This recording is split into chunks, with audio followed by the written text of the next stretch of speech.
Sir जी नमस्ते, मैं पास हो गया सर। खुश रहो, पास हो गए हो। मिठाई लाया हूं सर। ये मिठाई लायक मेहनत आपकी है, इसलिए मिठाई का अधिकार आपको है। ठीक है, चलो धन्यवाद। हम भी खा लें, थोड़ा सा खिलाना, थोड़ा सा बस बस बस। Thank you. चलो मेहनत करो और आगे बढ़ो, ठीक है। ओके।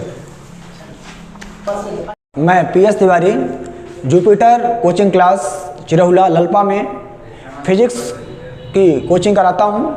जैसा कि आप जानते हैं कि प्रत्येक व्यक्ति के कामयाबी के पीछे किसी न किसी का हाथ होता है, उसी प्रकार से हमारे कोचिंग में हम सभी शिक्षकों के मार्गदर्शन के कारण हमारे जितने भी छात्र हैं 2022 बोर्ड एग्जाम में बेहतरीन परीक्षा परिणाम प्राप्त किए। उसका श्रेय मैं अपने शिक्षक टीम को और संपूर्ण छात्रों को देता हूं कि छात्र ने जितना भी हम लोगों ने बोला उतना ही कड़ी मेहनत और ईमानदारी के साथ, श्रद्धा के साथ, लगन के साथ मेहनत किए, जिसके कारण आज वो अपना मुकाम हासिल कर पाए। मैं इन सभी छात्रों को अग्रिम शुभकामनाएं देता हूं और मैं चाहता हूं कि जितने भी छात्र हमारी 11th से 12th में जाएंगे और जो भी नए छात्र आए वो इन छात्रों के माध्यम से सीखें और कड़ी मेहनत, ईमानदारी के साथ मेहनत करें ताकि उनका परीक्षा परिणाम इनसे भी बेहतर हो। आइए हम अपने कोचिंग के छात्र के माध्यम से आपको बताना चाहेंगे कि आपको पढ़कर कैसा लगा। तो सबसे पहले मैं धीरज विश्वकर्मा से बात करूंगा। धीरज, आप आइए और अपनी कोचिंग के बारे में बताइए। मैं Dheeraj Vishwakarma government higher secondary school Khajua में पढ़ता हूं। जैसा कि सर ने बताया कि यहां पे जुपिटर क्लासेस एजुकेशन एकेडमी में मैंने इस साल कोचिंग की। मुझे पढ़ के यहां बहुत अच्छा लगा। मैं कोचिंग के लिए रीवा आया तो मैंने बहुत जगह कोचिंग देखी, तो डेमो लिया, मुझे समझ में नहीं आया। लास्ट मोमेंट में मैं यहाँ जुपिटर क्लासेस एजुकेशन एकेडमी में आया। जैसा कि यहाँ पे physics mister PS Tiwari sir पढ़ाते हैं और chemistry mister Sanjay Pandey sir पढ़ाते हैं। मुझे पढ़ के यहाँ बहुत अच्छा लगा, मेरे समझ में आया, इसी वजह से मेरे 12th में नंबर अच्छे आए। तो आइए हम अपने कोचिंग की छात्रा रूबी जायसवाल से जानें कि हमारे कोचिंग में पढ़ाई का लेवल क्या है और हम लोग कैसे मार्गदर्शन करते हैं। Everyone, myself Ruby Jaiswal. मैं government SK girls higher secondary school में पढ़ती थी। मैंने काफ़ी जगह कोचिंग ट्राई किया पर वहाँ मुझे अच्छा नहीं लगा, तो पढ़ाई का लेवल वहाँ अच्छा नहीं था। फिर उसके बाद मेरा भाई पढ़ता था इस कोचिंग में, जिसकी वजह से मुझे जुपिटर क्लासेस कोचिंग के बारे में पता चला। उसके बाद मैं यहाँ आई, यहाँ का डेमो लिया तो काफ़ी अच्छा लेवल था पढ़ाई का और मुझे समझ में आया। यहाँ physics mister PS Tiwari sir पढ़ाते हैं और chemistry mister Sanjay Pandey sir पढ़ाते हैं, जहाँ की पढ़ाई का जो लेवल है वो बहुत अच्छा है। और यहाँ से मैंने पढ़ा है और रिजल्ट मेरा सामने है, काफ़ी अच्छा। मैं अपने teacher physics teacher mister PS Tiwari sir को और chemistry teacher mister Sanjay Pandey sir को बहुत बहुत धन्यवाद कहना चाहती हूँ, जिनकी वजह से मेरा इतना अच्छा रिज़ल्ट आया है। और सर लोग भी काफ़ी ज़्यादा, सर ने भी मेहनत की हमको पढ़ाने में। दोनों सर को दिल से धन्यवाद कहती हूँ। Thank you so much sir. हम अपने कोचिंग के एक ऐसे होनहार छात्र से बात करते हैं जिसको तो देखकर मुझे डर लग रहा था कि इसको हम पास करा पाएँ कि नहीं, लेकिन हमारी मेहनत और बच्चे की मेहनत ने काफ़ी रंग लाई और पास होने की बजाय आज इन्होंने 70% हासिल किया। उस छात्र का नाम है रजित जायसवाल। आइए रजित, आप बताइए कोचिंग के व्यू के बारे में। नमस्ते सर। नमस्ते सर, मेरा नाम रजित जायसवाल है और जैसा कि सर बताए हैं कि मैं ज़्यादा पढ़ता नहीं था, फिर भी हो गया, थोड़ा बहुत मेहनत किया। सर मेन बात सर की मेहनत ने रंग लाई। सर मुझे बहुत पढ़ाते थे और माननीय श्री PS तिवारी सर और संजय सर मुझे मेरा मार्गदर्शक बने और बहुत अच्छा उन्होंने मुझे सलाह दिया। और मैं इस कोचिंग में आकर अपना बोले तो एकदम अच्छे से पढ़ पाया और सोचा कि यही कोचिंग है जो मुझको पास करवा सकती है। लेकिन मैं अपने आप पर खुद मेरे को कॉन्फिडेंस नहीं था कि मैं पास हो सकता हूं, पर सर लोग मेरे पीछे इतना मेहनत की है। मुझे जब भी मैं कभी कोई क्वेश्चन नहीं बनता था, मैं सर को तुरंत, चाहे 10 बजे रात हो 11 बजे रात हो, फ़ोन लगा देता था, तो सर मुझे बराबर उसका सॉल्व कर देते थे और सर लोग मुझे समझाते थे कि तुम पास हो सकते हो। और मैं सर ही के कारण मैं अपने कोचिंग में सबसे ज़्यादा नंबर लाया। तो धन्यवाद सर। आइए हम अपने कोचिंग के दूसरे छात्र राघवेंद्र कचेर से जानना चाहेंगे कि हमारी कोचिंग का व्यू क्या है। आइए राघवेंद्र, आप कोचिंग के बारे में बताइए। नमस्कार, मैं राघवेंद्र कचेर। मैं खजुहा गवर्नमेंट हाई स्कूल में पढ़ता था, पर वहाँ अच्छी संस्थान न मिलने के कारण हमें रीवा आना पड़ा, पर यहाँ आके मुझे अच्छा लगा। बहुत कोचिंग की तलाश की मगर हमें अच्छी नहीं लगी। वहाँ पढ़ाई हमारे मन की नहीं होती थी। यहाँ जुपिटर क्लासेस में मिस्टर प्रेम शंकर तिवारी जी हमें पढ़ाया करते थे, हमको अच्छा लगा, पर मेहनत काम आई। आज अच्छे परसेंट से पास हुआ, फर्स्ट डिवीज़न से। धन्यवाद। तो चलिए आइए देखते हैं हमारे पीएस सर कैसा पढ़ाते हैं फिजिक्स, एक छोटा सा डेमो के साथ। Good morning everyone. आइए मैं एक छोटा सा टॉपिक 12th क्लास का इलेक्ट्रिसिटी के बारे में बात करेंगे। सबसे पहले अपन बात करेंगे कि करंट क्या है। ठीक है, आज का मेरा टॉपिक है करंट। आप जैसा जानते हैं कि करंट को अपन हिंदी में कहते हैं विद्युत धारा। करंट को अपन हिंदी में कहते हैं विद्युत धारा। आप सब जानते हो कि करंट क्या है, पता है क्या? चलिए ठीक है, जिसको पता तो ठीक, नहीं पता तो भी ठीक। अपन बता रहे हैं करंट क्या है। करंट जो होता है तो इलेक्ट्रॉन के प्रवाह को अपन करंट कहते हैं। Flow of electron it is known of current.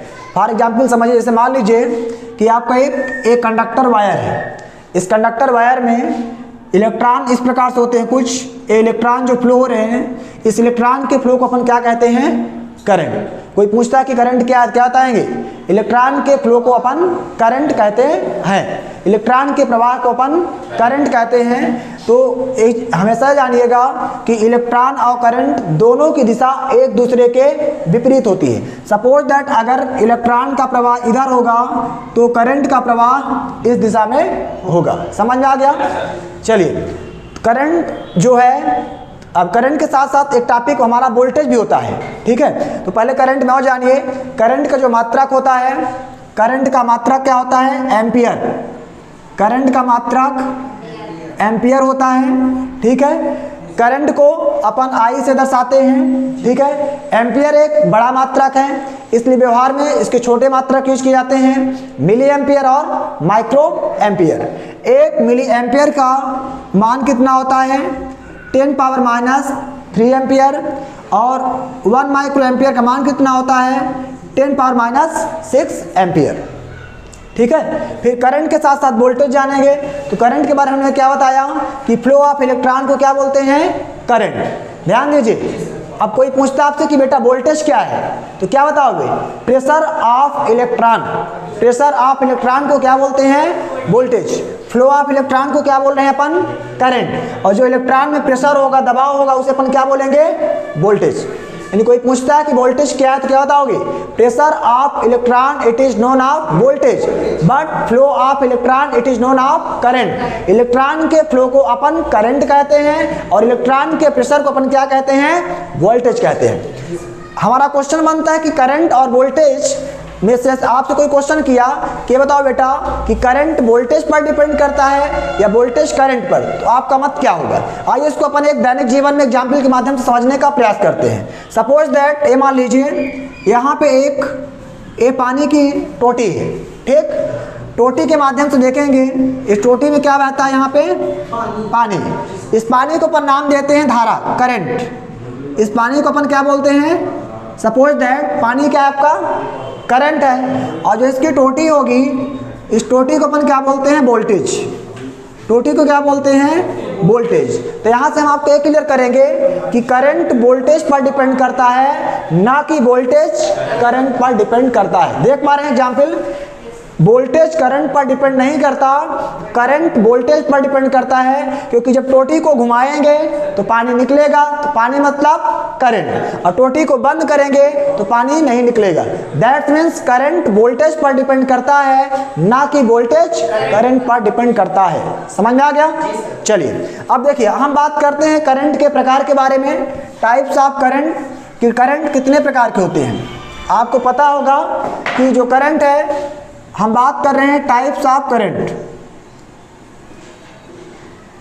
Types of current, तो करंट दो प्रकार के होते हैं। करंट कितने प्रकार के होते हैं? दो प्रकार के। There are 2 types of current. Number first होता है एसी और नंबर सेकंड डीसी।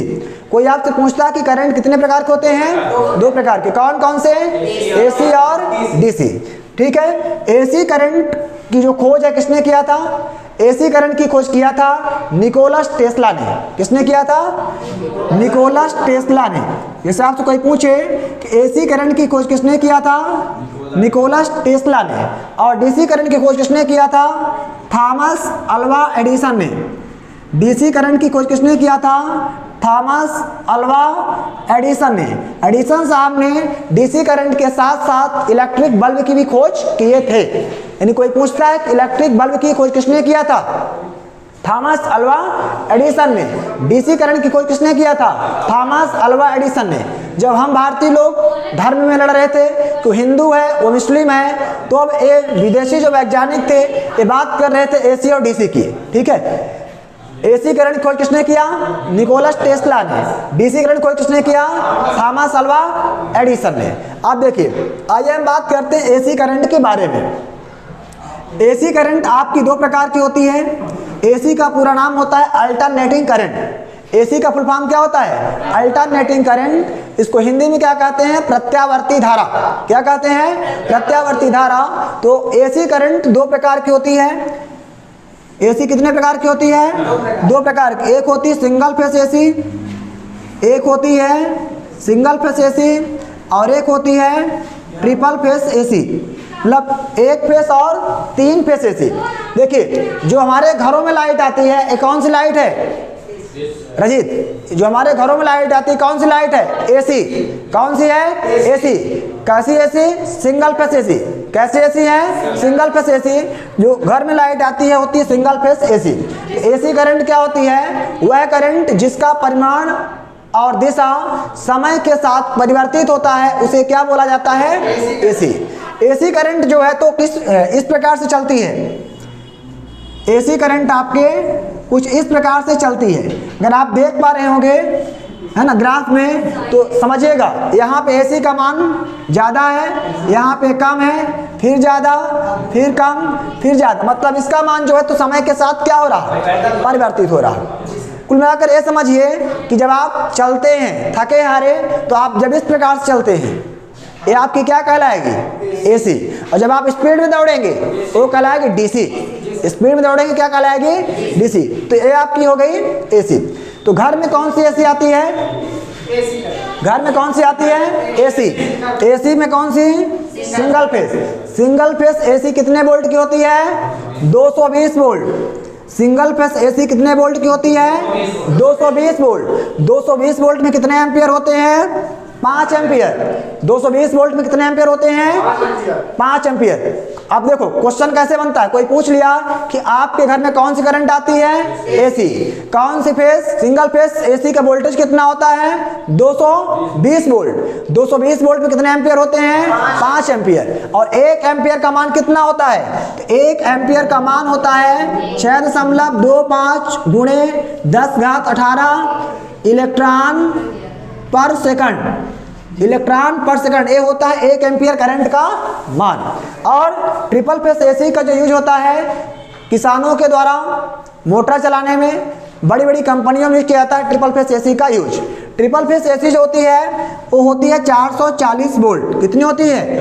440 वोल्ट। और 440 वोल्ट बराबर कितने एम्पियर?